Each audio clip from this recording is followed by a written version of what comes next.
All right, I think we're ready to start. Chelsea, you're going to introduce? Yes, thank you. Hey, everybody. Thank you for joining our sales and marketing session on company brand growth with Michael Goodman and Todd London from Sherwood Lumber Company. Michael and Todd have done a phenomenal job building brand awareness at Sherwood Lumber through online platforms such as LinkedIn, and we hope they can share with NALA members some useful tips. The program will begin shortly as attendees continue to get situated. If you have any technical issues or questions or concerns, please enter them in the chat box on the session page and a team member will help you out. At the end of the main presentation, we're going to allow at least 15 minutes or so to field questions you've entered in the live chat. And with that, I'm going to go ahead and pass it off to Michael and Todd. Great. Well, thank you so much, Chelsea. And thank you, Nola, for setting this up, this great experience, considering what's going on in the world. So our topic, building your brand. What is a brand and how to start building today? What we're going to go through today is what is branding and why it is important. We're going to do a quick introduction to Todd and myself. We'll do some eight steps to building your brand. And then once we go through the steps, we're going to go through 9 or so things that you can do today to get started utilizing and building your brand. So my name, as Chelsea said, is Michael Goodman. I'm the Director of Specialty Products at Sherwood Lumber, in charge of our new exterior building products. And I've been very heavily involved in our marketing, our social media marketing, our brand marketing, and our print marketing. And Todd? Yep. Afternoon, everybody. My name is Todd London, and I oversee the strategy, sales, and marketing for Sherwood Lumber. And super excited to talk to everybody about our marketing strategies and how Sherwood's going to market. Great. So what is branding? You know, we're going to do a little bit of a kind of a 101 about branding. Some of the stuff you may know, some of the stuff you may have heard, you hear in bits and pieces over the years, or you've actually learned it back when you were back in school. A lot of us associate a brand with a logo and a slogan. Like that's the brand. And that's part of it. That's not quite it. It's the emotional connection that we have to a particular brand or a particular product or to a particular service. How do we feel when the name comes up? How do we feel when someone from that company calls us? How do we feel when we see that commercial? And I think it's perfect that we're talking about branding in this group, because we all, for the most part, sell or participate in selling a commodity good. At the end of the day, we all sell the same exact product with very little differentiation. So the question is, what differentiates you? What differentiates your company? How do you differentiate your product? How do you differentiate your service? And a lot of that is because of the brand. All of our brands are a little bit unique, a little bit different. And when you think about all the different brands in the lumber business, in the wholesale lumber business, something unique and different comes to mind. And that's been because of the brand, because of the company itself creating who they are. Whether they did it on purpose or not, they've created a certain feel for that company over the years and through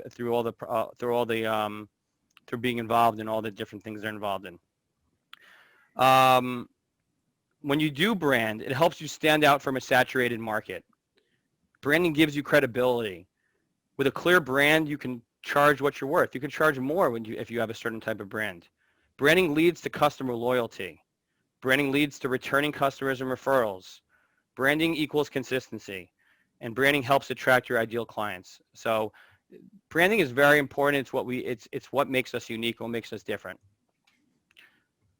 So throughout today, we're going to be talking mostly about corporate branding and how to corporate brand and how to do things for your corporation or for the company you work with. But a lot of the things we're talking about, a lot of the elements of branding also could be used for personal branding. So when branding your personal self, marketing your personal self, whether it's social media or online or just in person. Your personal brand is your reputation, just like a company brand is the company's reputation. And a lot of the things that when you create a brand are very similar. So I kind of just talked about this, but why is branding important? Again, when you create brand recognition, brand awareness, brand loyalty, you differentiate yourself from the competition. You differentiate yourself from the bland commodity 2x4 that we all sell. It makes us unique. It makes us different. It makes everyone think about us in a unique and different way. So Todd, why don't you talk to us about how you build a brand? Yeah, thanks, Michael. So look, I think like anything, there's a roadmap, and our hope is to kind of take you through how Sherwood thought about its brand creation. And so along the way, I think what we'll do here is, in addition to talking about kind of the basics, I think we want to tie in a little bit, just an example of how we looked at the business, in the hope that maybe it inspires some of you to think about a rebrand for yourself potentially. So no real secret here. The roadmap for us was, number one, kind of figure out what our brand purpose was. What's our brand promise?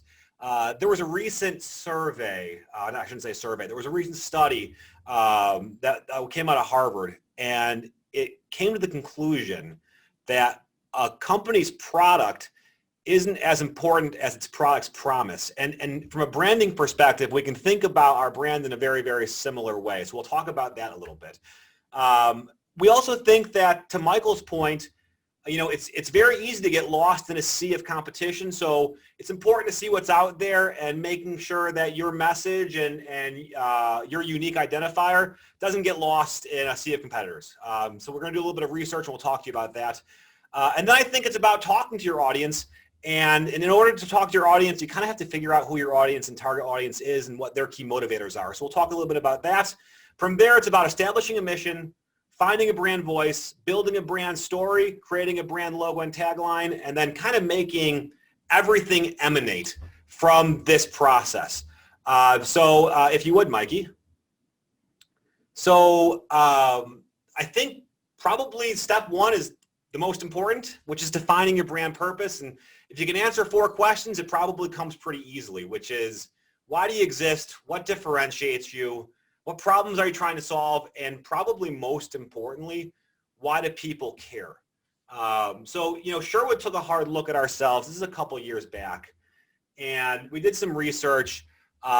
We asked companies that did business with us, what do you like about us? What do you not like about us? But why do you buy from us, and why do you buy from us again? And the major feedback that we would have received would have been, look, the reasons that we like Sherwood are that you're there in up markets, you're there in down markets. We know that you're a reliable source for us. And that's what kind of keeps us coming back to you. And I would assume that for all of you, there's some reason that your customers buy from you, but it brought through the tagline for Sherwood of "We'll be there," and obviously that has some lumber history tied to it. But over the last 3 or 4 years, we've really made a conscious effort of trying to tie that into everything that we do. So we'll be there for your grandchild's first birthday. And that's why we send our customers Sherwood onesies when their babies are born. When COVID hit and lumber yards were temporarily closing and there was complete uncertainty in the marketplace, we decided to hold a sales contest internally where the winner got pajamas, because if you're going to be working from home, you might as well be wearing pajamas. But we weren't going to give up on our customers. And the slogan of the T-shirts we gave away was, "I was there." And the idea behind all of this is we're going to talk about building your steps and speaking your brand to your customers. I think the number one thing, Mikey, that we learned, and you can tell me if you agree or you disagree, was that it was really more important for us to figure out ways that we could live our strategy and our brand message than just kind of speak to it. And so we'll talk about throughout the whole process kind of how we integrated this "Will Be There" with an impeccable experience for our customers and our vendors and our associates over the course of this. But I think step one is really defining what makes you and then kind of living it. Great. Step 2. So I think we talk about researching your competitive brand. So one of the things that we realized is that when you ask your average wholesaler, why would customers buy from them?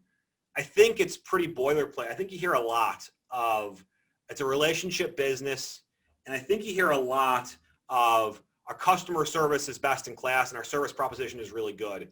And while that might be true, the problem with that is that if that message gets drowned out by 20 other messages, it just loses its impact. And so for us, we wanted to see what kind of our competition is saying, and we just want to make sure that there's something that is uniquely Sherwood in all of our messaging. And we encourage, obviously, you on the phone to think about that as well when crafting your brand message. Yeah, I think that's a good point, Todd. I think for all the stuff we've talked about and we're going to talk about, a very simple answer to all this could be, we're in business to make money and we're in business to sell lumber. But so is every single other competitor, and that doesn't really differentiate you. So when you're thinking about a brand, this is pretty intuitive. You need to position it in a way where it's unique to the marketplace, where it brings something else, where it creates this this emotion of something unique, and that's why researching competitive brands is so important. So then lastly, it's about determining your target audience. So for Sherwood, we believe that our target audience is the lumberyard, specifically to our commodity business. We think that in the specialty business that target customer broadens a bit. And so, we try to run a multifaceted campaign. We have specific messages to our architects. We have specific messages to our contractors and builders, and we have specific messages to our dealer base. The fact of the matter is, though, is that each of those individual channels have different motivators, and it's important for us to make sure that when we're talking to those that specific audience, we're speaking to those motivators. So if we're running a drip campaign on an install base, which we do from time to time, our core message is speed and ease of install and education, and here's why you might want to buy the product. If we're talking about the exact same product to a contractor, our message might be differentiation, certification, more profitability. And if we're talking to our dealer base, that message is obviously uniquely different again. And so for us, we took some time. This is probably late 2019, and we just whiteboarded out who we thought our customers were and what we thought was important to them. And we really make it a point when we go through our marketing strategy sessions to sit down and say, are we being brand consistent to this base? And so for something that if you're just getting started or you're already doing it, one of the things that we've really tried to monitor, and we'll talk about this a little bit later, is in our direct mailing was the number of unsubscribes that we were getting. And we believe that there is a correlation between getting the right message to the right audience and your unsubscribe ratio. And so we're really, really cognizant of that. We talk about it a lot, and we just try and make sure that we're getting into the psyche of the customer that we're speaking to. Great. Thanks, Todd.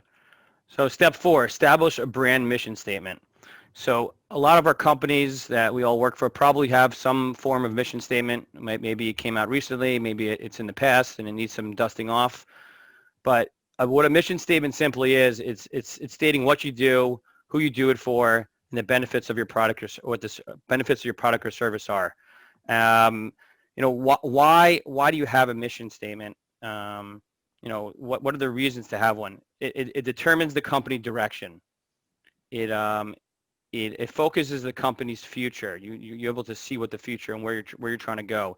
It provides a template for decision making. And decisions sometimes are hard to make if you don't have that North Star, and that mission statement is that North Star. It forms the basis for alignment amongst the team.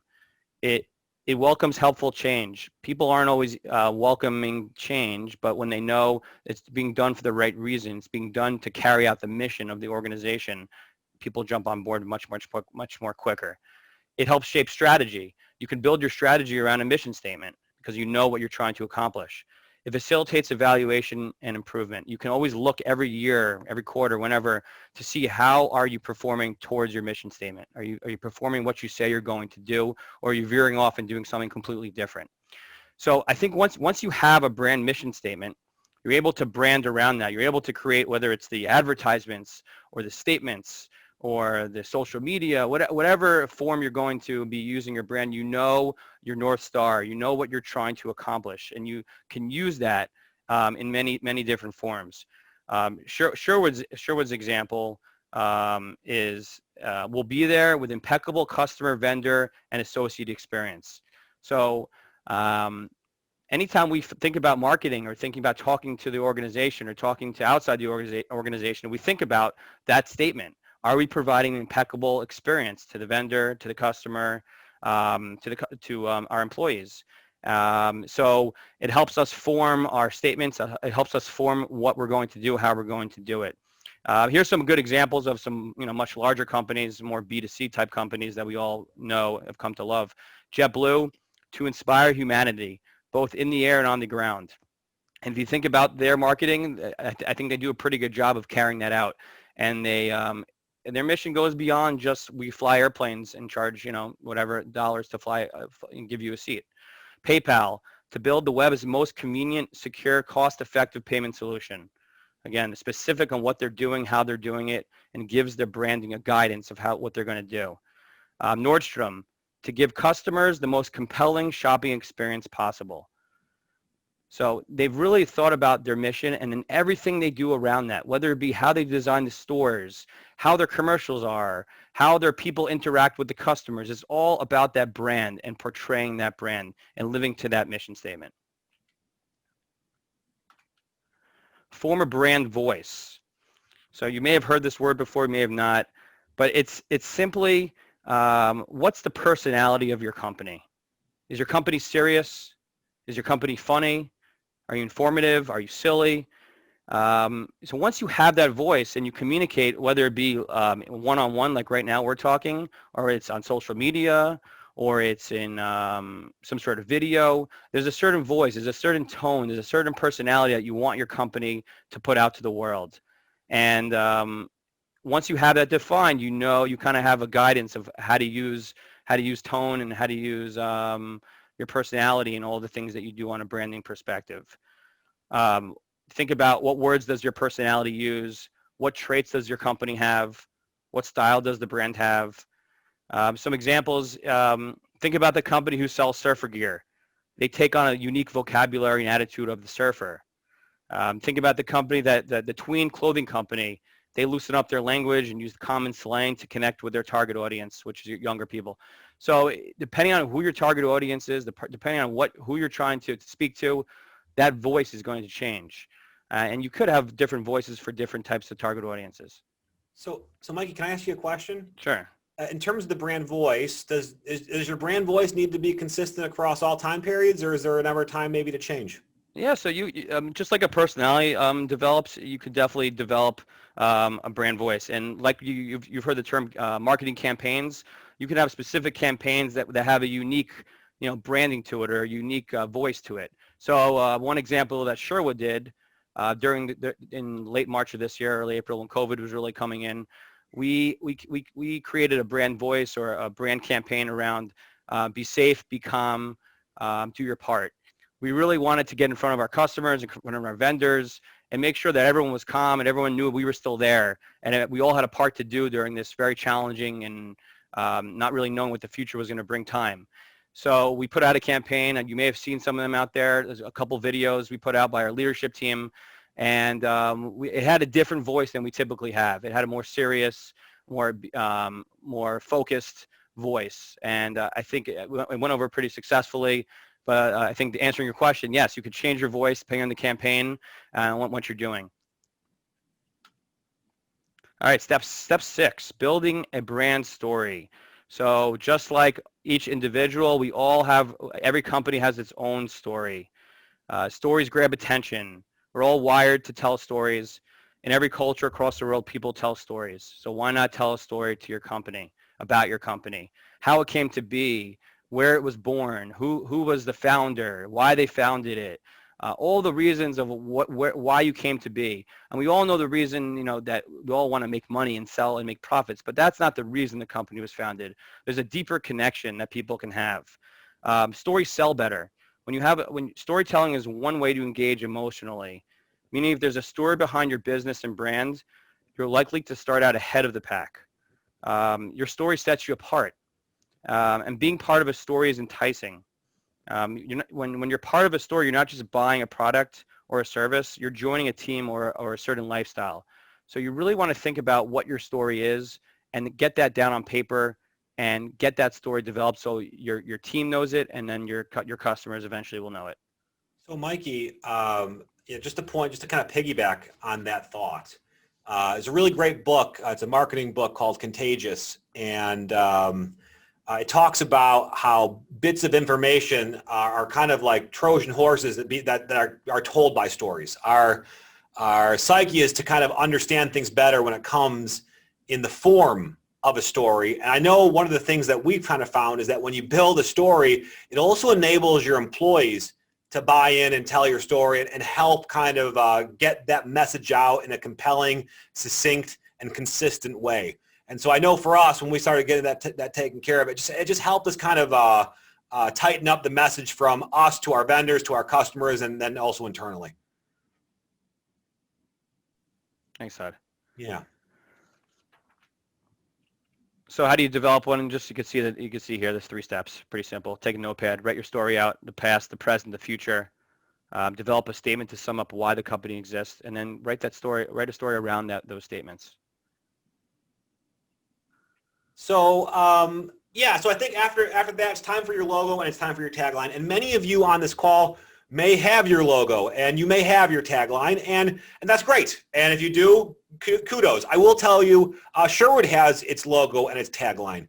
The only thing is that companies rebrand. In fact, Sherwood in its recent past has rebranded. We went from our green Robin Hood character to our red Sherwood logo. The number one kind of point here is that when you're thinking about your slogan and when you're thinking about your logo, there's a bit of romance that you should be putting towards this. I can tell you for us, Sherwood got its foundation, its name from this Robin Hood concept of we help the little guy. And we've been very, very proud of that. And for those of you who've been with us for a long time, you would have known that we used to have the green Robin Hood character. And just a couple of years ago, it was time for us to go through a rebranding. And we did so under the guise of, hey, we want to protect the past and we want to build the future.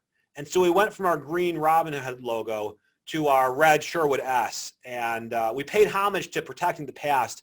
In our Sherwood logo, you see those 2 arrows. That's to pay homage to the Robin Hood and Sherwood kind of feel. You'll also notice that our Sherwood S is a continuous shape. There's no definitive start point. There's no definitive end point because Sherwood is constantly evolving and rethinking itself. And then we changed the color from green to red because for us, red was the color of energy and red was the color of passion and red was the color of love. And that made a lot of sense to us. Those are core ideals that we felt resonated and should emanate through our company.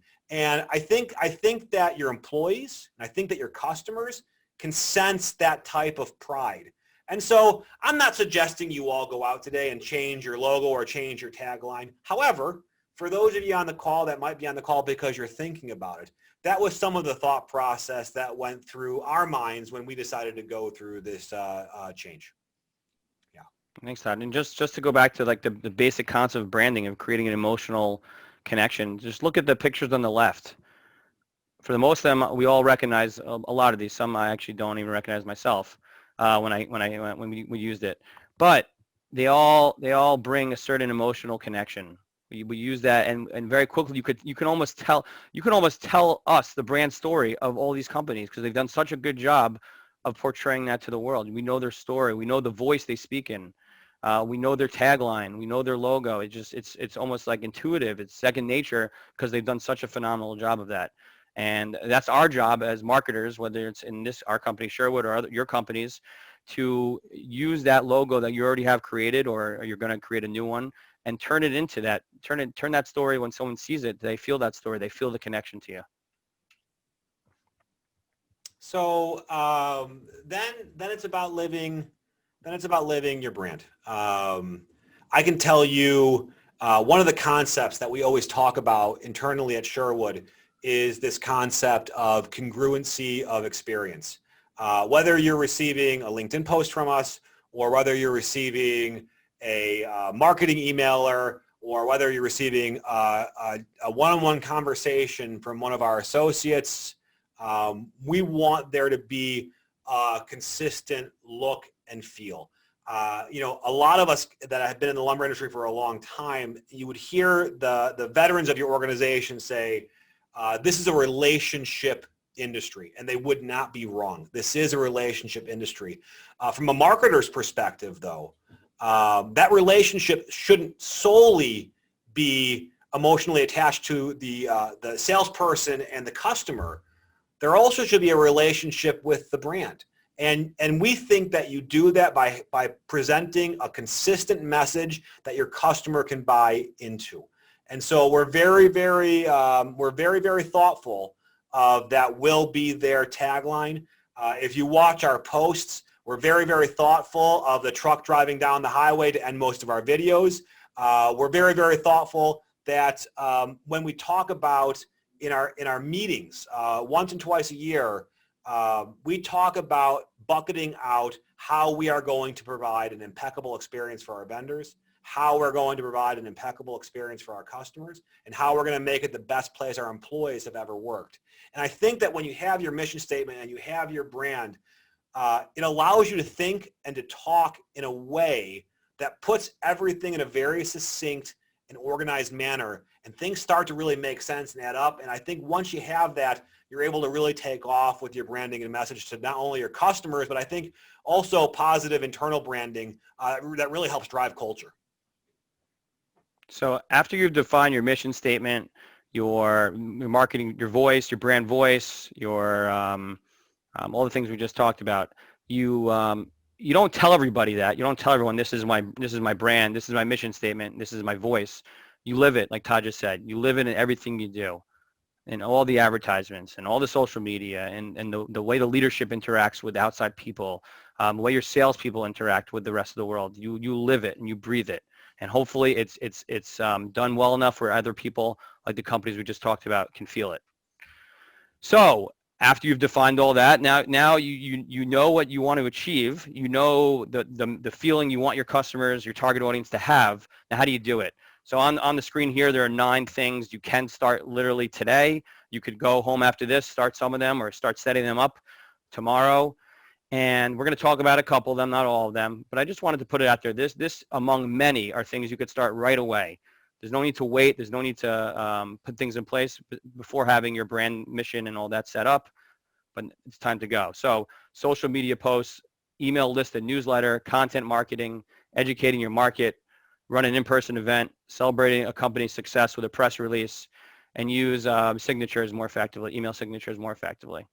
So I know we're, let's see, time is of the essence, so we'll keep going smooth. Yep. So I'll take over here for a second, Mike, if you don't mind. Sure. Look, as far as social media goes, look, we subscribe to that. There are many kind of marketing ingredients that bake your marketing cake, right? Social media is one of them. We subscribe to kind of 3 major concepts. Concept number 1 is top of mind equals tip of tongue. So we tell our salespeople and our marketing people, look, I want you to be the first missed call on the person's phone. I want you to be in his text message. I want you to be in his email box with an email. I want him to see us on his social content. We're at an interesting time where our target demo is they're very heavy users of social media. In fact, most of the times when they wake up in the morning, before they even use the bathroom, the first thing that they're doing is checking their social feeds. And guess what? Sherwood Lumber will be there. And that's kind of the general concept of what we're trying to really get taken care of. The second concept that we always talk about is frequency equals fondness.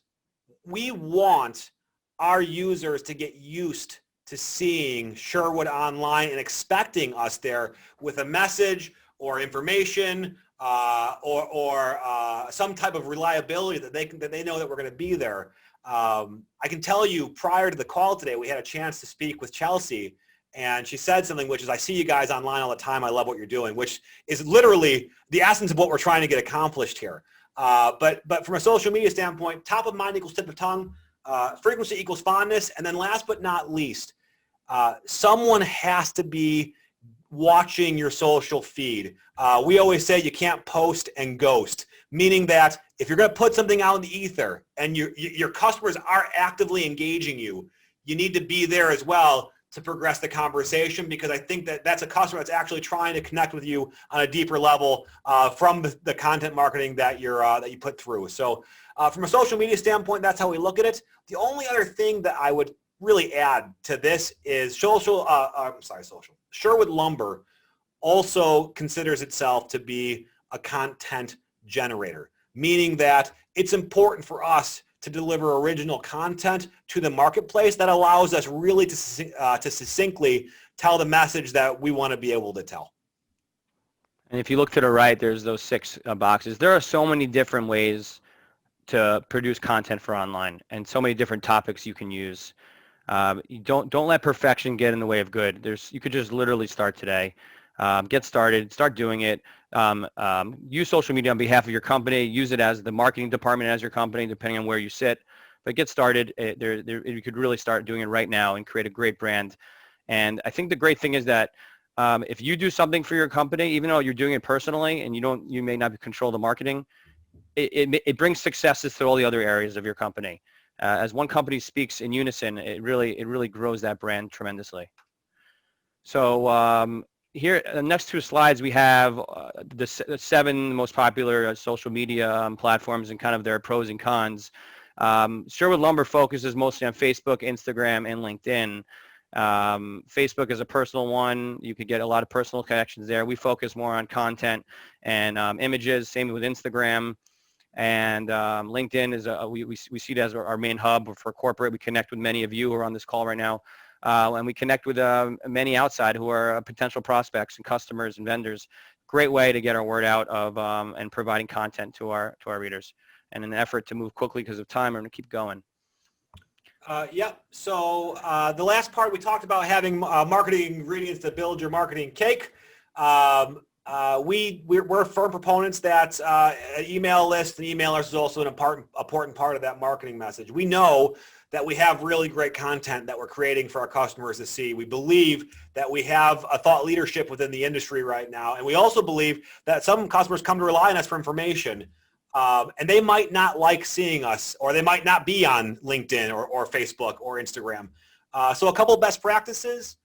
Number 1, all of the videos we make, that gets turned into a YouTube video from the actual video, and that gets sent in an emailer to our customers. Another best practice that we see quite a bit, and I would assume that those of you with manufacturers that are sending you leads, we're very big on taking those email addresses and putting those customers into 6- and 7-part drip campaigns, whether they be a homeowner or a contractor or an architect, that just kind of speaks to them, whether it be in terms of product education or did you knows, that we find to be very, very successful for kind of dating your leads and mirroring your customers. Yeah. So when you're building your brand, when you're growing your brand, it's not only for your current customer base, and we find ourselves really only talking to our current customer base on the phone or via email.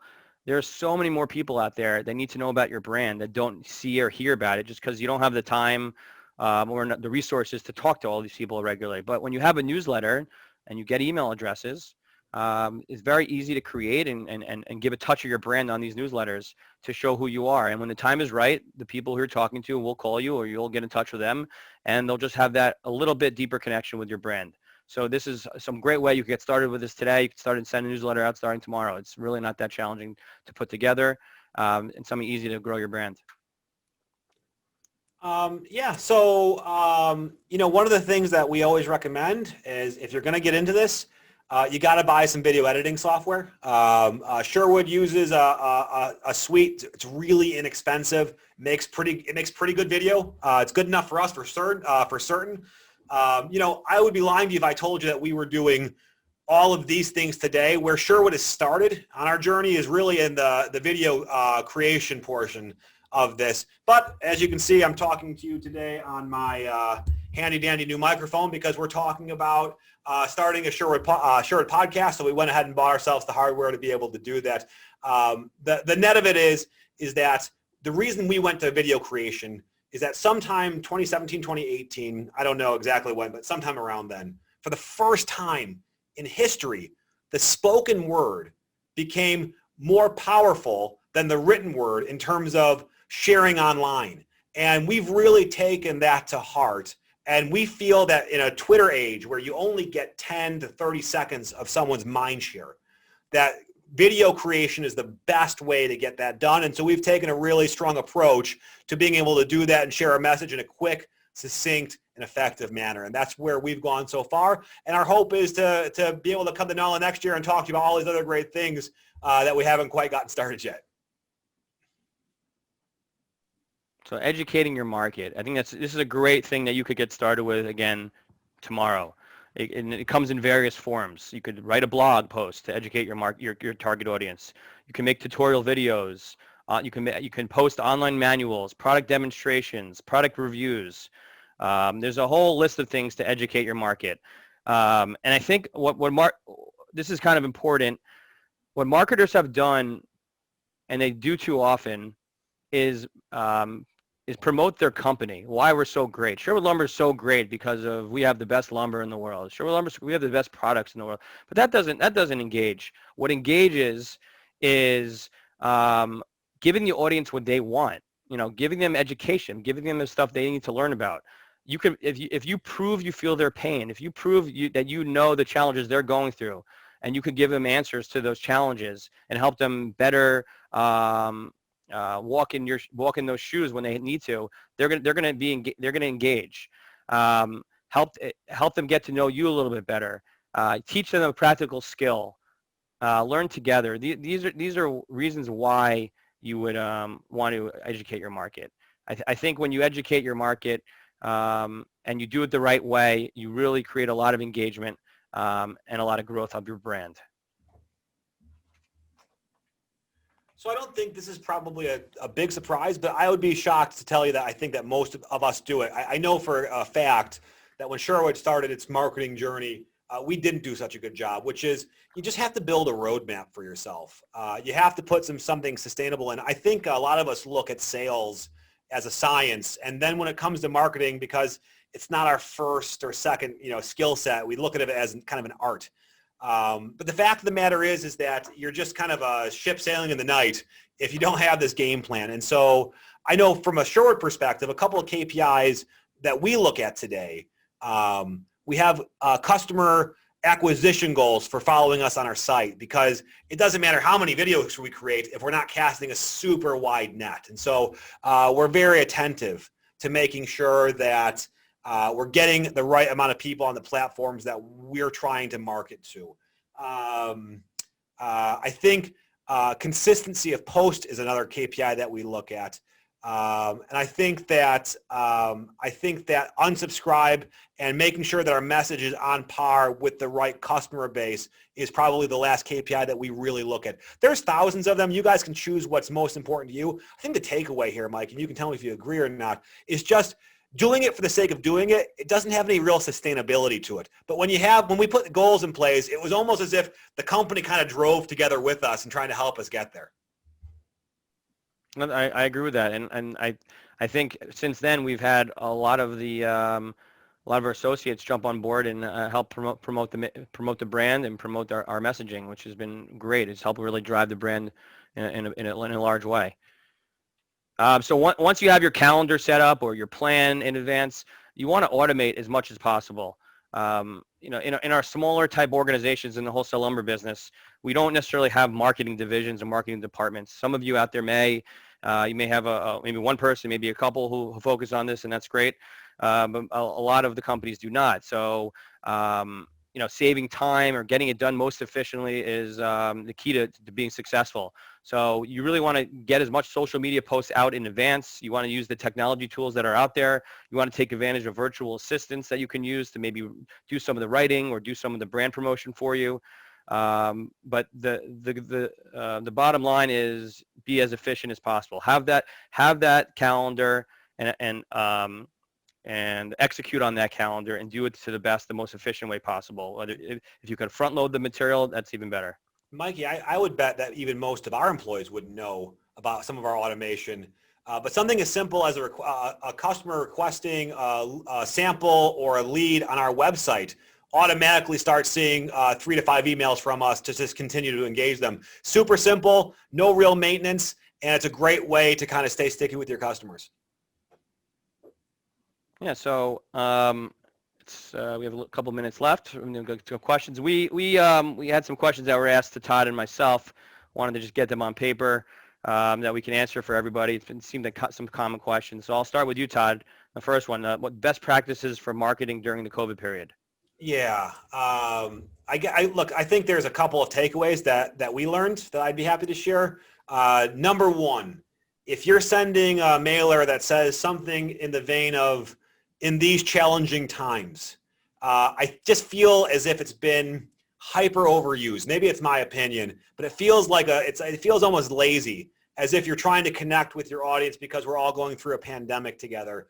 And I don't know about you, Mikey, but I get too many of those personally. That's almost a turnoff for me. What I can tell you is that the other question I get asked a lot is it okay to use humor during a pandemic? I think, the way that I've always answered this question is it's no different than humor at a wedding, in the sense that, like, if grandma thinks it's funny, it's probably funny. If not, you probably shouldn't make the joke. I think, as an example of best in class for humor, if you looked at, like, the Chorus campaign that we saw over recently, which is like, hey, we're all pretty stressed out, might as well have a beer. I thought that was teetering on the line of, like, just good enough, right? But I think that's what I've really learned is that it's okay to market during the pandemic. I think the number one takeaway is be authentic and be true to yourself. And so long as you're doing those two things, you're probably gonna be looked favorably amongst your peers. So, Mikey, I'll kick the next one to you, which is, we're all a bunch of lumber bums, and there's not always a dedicated marketing division. Who's responsible for this? So there really is no right answer. In every company, it's a little bit different. In our company, I know some of the people in sales are involved, some of the people in operations and admin. They've all raised their hands to being more involved, and we've more than happily given everyone the right and the responsibility to be participatory. So I think if you're on this call right now and you want to be more involved, I think you'd be very surprised if you raise your hand. I think if you're looking for people to be involved, I think you'd be very surprised of who's willing to do it. It's a joint effort. It's a team effort because you're trying to brand the whole company. It's not just one person's effort. And I think even the big companies, when you leave it on one person, it doesn't get the job done. You really need a whole buy-in from the organization to get it done and get it done properly. So Todd, best in class examples for the different social media channels, LinkedIn, Instagram, Facebook. Yeah. So look, there's just three things. Everyone knows to post. Here's my three things for you. Number one, you need a strategy to grow the customers that are listening to you. We talk to our own employees about their personal brands. We talked about personal brands. We talked to all of our employees about growing their own LinkedIn presence. But on a global scale, we talk a lot about how many subscribers and setting some milestones for ourselves. And I think that if you're gonna commit to this and commit to posting, you might as well commit to growing your audience. So that's number one. Number two is my recommendation is you have to invest into some video editing software. Sherwood chose the Enlight suite, which is a number of different programs: Video Elite, PhotoFox, Pixaloop, QuickShot, Cinemagraph Pro. And then we also subscribe to Doodly and a Texting Story softwares. And between those, it lets us generate the videos we want to do. It's a minimal cost. You just have to have someone that understands how to use it, which it's really not that hard these days. And then last but not least, I said it earlier, frequency equals fondness. You just have to commit to being consistent. Which I think brings us to the next question, Mikey, which is, what's too much? How many times should I be posting? What time should I be posting? What's a good best practice there? Yeah, so I'm sure if we all Googled right now, like the best time to post on social media, there's an answer. When people are least busy, just like there's the best time to cold call someone, a cold customer. But my advice is forget that, and just be consistent. Pick how often you're going to do it: once a day, twice a day, once a week, on a Saturday, on a Wednesday, and stick with that. Go with that. Start it up. Do it for a couple months. Make it a habit, and you'll find yourself having great success. You just got to do it. You got to stick to it and be consistent. You don't want to post and ghost, as Todd said earlier. one-time post and you move away, no one's ever remembering that. People remember the consistent posters. They see the consistent branding. They see the consistent content, and that's what they appreciate. So lastly, Todd, can you change your brand? Well, I mean, we did change our brand. So yeah, I guess the answer is yes. I guess the better question we really would be, should you change your brand? And I think you go back to the very first thing that Mikey said, which is your brand is an emotional attachment. And so I think if you can sit back and say that my customers and my vendors and my employees are emotionally connected to what I am, or my brand is in a positive way, you probably are on the right path. But there's nothing wrong with saying we're not as good as we can be, or we have the ability to be better. And I think that might be something that you would do to guide you on whether or not you should change your brand. All right. So thanks, Todd. So we've learned today what branding is, why it's important. Some things we probably already knew. We learned an 8-step process to building your brand. And then we learned a couple quick hits of what you could start doing today to build that brand, to start building that. And you can use all of that for whether it be your corporate brand or your personal brand. So hopefully this was engaging. Hopefully this could be useful to you. And thank you again for joining, and any questions. Yeah, thanks, Michael and Todd. I got like 2 pages of notes here. You guys have some really good takeaways. We have a couple of questions on the platform. Do you guys have a couple minutes to answer a few more questions? Sure. Yeah, we're here all day. Allison asks, how do you think existing relationships play into branding, especially with new products? Mike, you want to take it, or would you like me to? Why don't you take that one? Okay, so the question is, how do existing relationships, ask me one more time so I hear you? How do you think existing relationships play into branding, especially when you're bringing on a new product? Yeah. Look, I'm not sure that the new product is an essential decision. But how do new relationships play into that? Look, again, I think that it's important for your customers to know what you are and who you are. So I can tell you from Sherwood's perspective, we created an exterior building products division, right? And so we know that our customers know us for lumber.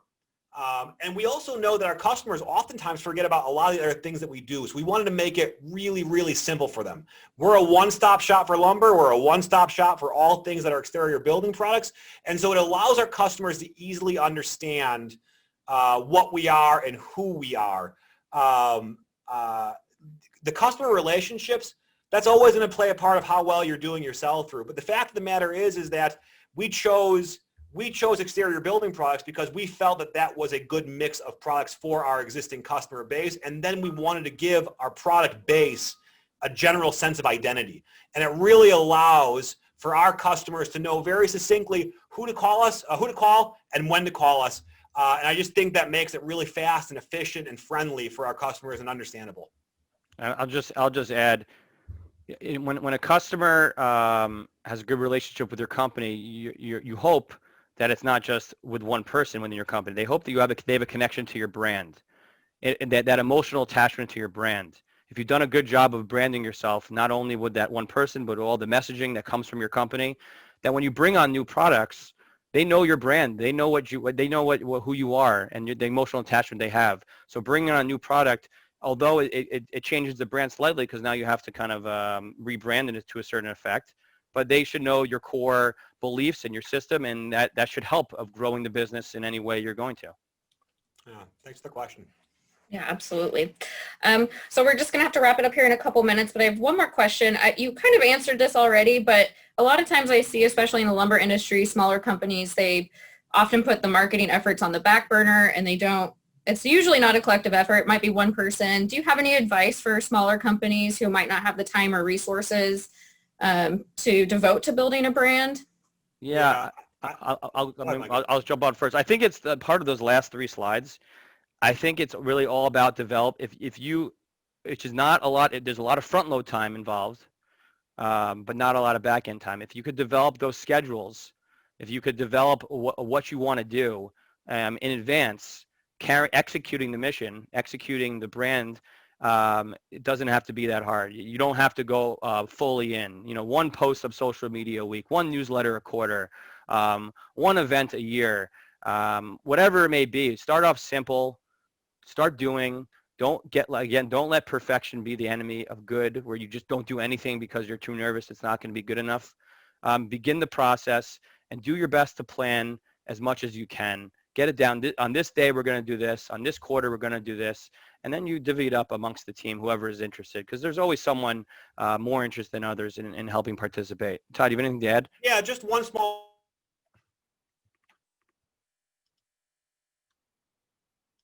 Can you hear Todd, me? you're on mute. Yeah, I got muted. I'm sorry about that. So just one thing to add.